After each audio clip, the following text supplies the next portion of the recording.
ধন্যবাদ দিয়েছেন ভাই। আমি আজকে প্রোগ্রাম সঞ্চালনায় আমি আছি মোহাম্মদ ইকবাল হোসাইন এবং আমি চট্টগ্রাম বিশ্ববিদ্যালয়ের আন্তর্জাতিক সম্পর্ক বিভাগে উন্নত ষোলো সেশনের শিক্ষার্থী ছিলাম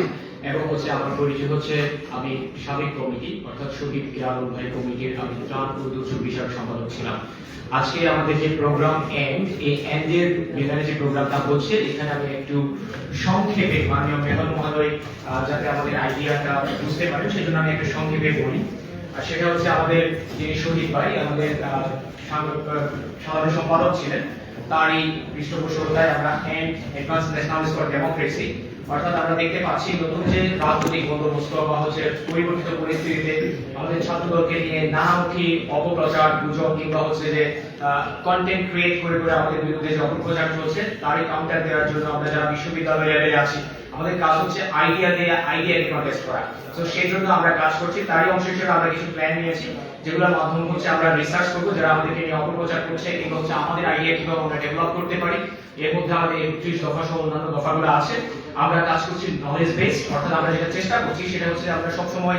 প্রতি বৃহস্পতিবার চেষ্টা করি একটা সেশন চালানোর জন্য শুধু বিশ্ববিদ্যালয়ের ছাত্র দলের মধ্যে সীমাবদ্ধ না থেকে যারা বাংলাদেশকে ধারণ করে অন্য কোনো বিদেশি শক্তির প্রতি যাদের কোনো ইন্টারেস্ট নেই আমরা চিন্তা করি তাদেরকে যাতে আমাদের প্ল্যাটফর্মে নিয়ে আসা যায়। তারই অংশ হিসেবে প্রথমে আমরা এন্ডে আনি এবং এখান থেকে আমরা চেষ্টা করি যে তারা যেটা চাচ্ছে তাদের যে টেস্ট তাদের যে মূল ভাবনা যে আমরা যে বাংলাদেশকে লালন করতে চাই গতানুগতিক রাজনীতিতে পছন্দ করি না এই ধারা থেকে বের করে এনে আমরা মূলত চেষ্টা করছি যারা জিয়াকে লালন করবে কিংবা যারা জাতীয়তাবাদ লালন করবে বাংলাদেশকে ধারণ করবে তাদের জন্য। এবং তারই অংশ হিসেবে আমরা মূলত চেষ্টা করছি আইডিয়া জেনারেট করার জন্য এবং লিডারশিপ বিল্ড করার জন্য। তারই অংশ হিসেবে আমরা যেটা করি সেটা যে পাবলিক স্পিকিং সেশন আমরা করছি যাতে আমরা স্পোক পারসন বের করে আনতে পারি, যাতে আমাদের কোনো বক্তব্য নিয়ে মানুষ ট্রল করার সুযোগ না পায়, অপপ্রচার চালাতে না পারে, খুবই সাবধানে যাতে আমরা কথাগুলো ব্যক্ত করতে পারি।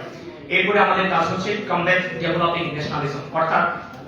আমাদের যে ন্যাশনালিজমকে যারা ডেভেলপ করে তাদেরকে কমপ্লিট করার জন্য আমাদের এই লিডারগুলো ভবিষ্যতে কাজ করবে এবং আমাদের প্ল্যান হচ্ছে ভবিষ্যতে যারা আমরা রাজনীতি করি এবং আমরা রাজনীতি সচেতন আছি যারা বাংলাদেশ জাতীয়তাবাদকে যাতে কেউ আন্ডারমাইন করতে না পারে সেই বিষয়ে আমরা কাজ করছি।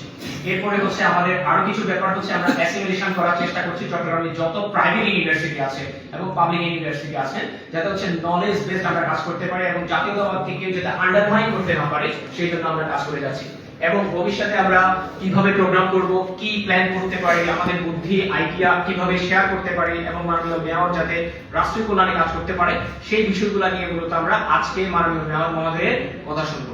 এবং আমাদের এখানে পৃষ্ঠপোষক হিসেবে রয়েছেন আমাদের সাবেক সাধারণ সম্পাদক চট্টগ্রাম বিশ্ববিদ্যালয় ছাত্রদল জনাব শহীদুল ইসলাম শহীদ ভাই। আজকে সঙ্গত কারণে তিনি উপস্থিত থাকতে পারেন নাই, তিনি অত্যন্ত আগ্রহী ছিলেন এটাতে উপস্থিত থাকার জন্য। ভবিষ্যতে আমরা খুব শীঘ্রই একটা বড় ধরনের প্রোগ্রাম করবো, সেখানে আমরা সবাইকে উপস্থিত পাবো। এই বলে আমি মোটামুটি সংক্ষিপ্ত এন্ডের পরিচয় জ্ঞাপন করলাম। এই পর্যায়ে আমাদের পক্ষ থেকে আমরা চেষ্টা করব যারা বক্তব্য দেওয়ার ইচ্ছা পোষণ করেছে খুব সংক্ষিপ্ত আকারে, যেহেতু মাননীয় মেয়র মহোদয়ের সময় খুবই কম আছে তার জন্য আমি প্রথমে অনুরোধ করব রাকিবুল হাসান ফিলোসফি বিভাগ